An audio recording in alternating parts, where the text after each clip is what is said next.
സ്വാഗതം ഇൻസൈഡ് ബൈറ്റ്സിലേക്ക്. തീരപ്രദേശത്തോട് ചേർന്ന് കിടക്കുന്ന കേരള സംസ്ഥാനം എന്നും ബാഹ്യശക്തികൾക്ക് ഇടപെടാൻ അവസരം കൊടുക്കാത്ത സംസ്ഥാനമാണ്.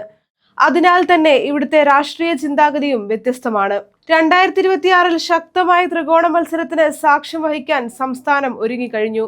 തിരുവനന്തപുരം, എറണാകുളം, തൃശൂർ ഈ ജില്ലകൾ പിടിച്ചെടുത്താൽ ഭരണം ഉറപ്പാക്കാമെന്ന് രാഷ്ട്രീയ പാർട്ടികൾ കണക്കുകൂട്ടുന്നു. മുഖ്യമന്ത്രിയുടെ മകൾക്ക് നേരെ ഉയർന്ന ആരോപണം, ആലപ്പുഴയിലെ നേതാക്കൾക്കിടയിലെ ഭിന്നത, ലൈംഗിക ആരോപണം, വയനാട് നേതൃത്വത്തിലെ പടലപ്പിണക്കങ്ങൾ എന്നിവ പ്രചാരണ വിഷയമാക്കി മുന്നോട്ട് നീങ്ങാനാണ് കോൺഗ്രസ് നേതൃത്വത്തിന്റെ തീരുമാനം.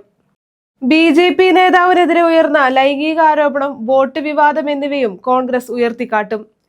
കോൺഗ്രസ് പ്രതിപക്ഷ സ്ഥാനത്താണെങ്കിലും പല ജനോപകാര പരിപാടികളിൽ യുവനേതാക്കൾ സജീവമാണ്. KS ശബരിനാഥ് ഉൾപ്പെടെയുള്ള നേതാക്കൾ പല പ്രവർത്തനങ്ങളുമായി മുന്നോട്ടു പോകുന്നുണ്ട്. മുതിർന്ന നേതാവ് VM സുധീരനെ മുന്നിൽ നിർത്തി പരിപാടികൾ ആസൂത്രണം ചെയ്യാനാണ് നീക്കം.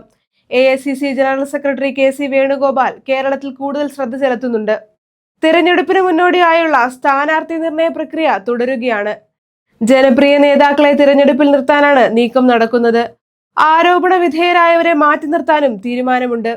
ഇത്തവണ ഭരണം പിടിച്ചെടുക്കാൻ കോൺഗ്രസ് ആഞ്ഞു ശ്രമിക്കുമെന്ന് ഉറപ്പാണ്.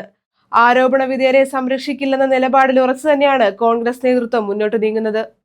തിരിച്ച് CPM-ഉം BJP-യും എന്ത് ചെയ്തുവെന്ന ചോദ്യം കോൺഗ്രസ് തിരിച്ചു ചോദിക്കുന്നുണ്ട്. ഇക്കാര്യം ഉൾപ്പെടുത്തിയാണ് കോൺഗ്രസ് സോഷ്യൽ മീഡിയയിലൂടെയുള്ള പ്രചരണം. 2026 തിരഞ്ഞെടുപ്പിൽ കോൺഗ്രസ് ഭരണം പിടിക്കുമെന്നത് ഏതാണ്ട് ഉറപ്പായിട്ടുണ്ടെന്നാണ് രാഷ്ട്രീയ നിരീക്ഷകരുടെ വിലയിരുത്തൽ. കൂടുതൽ പൊളിറ്റിക്കൽ വീഡിയോകൾക്കായി ഇൻസൈഡ് ബൈറ്റ്സ് ചാനൽ സബ്സ്ക്രൈബ് ചെയ്യുക.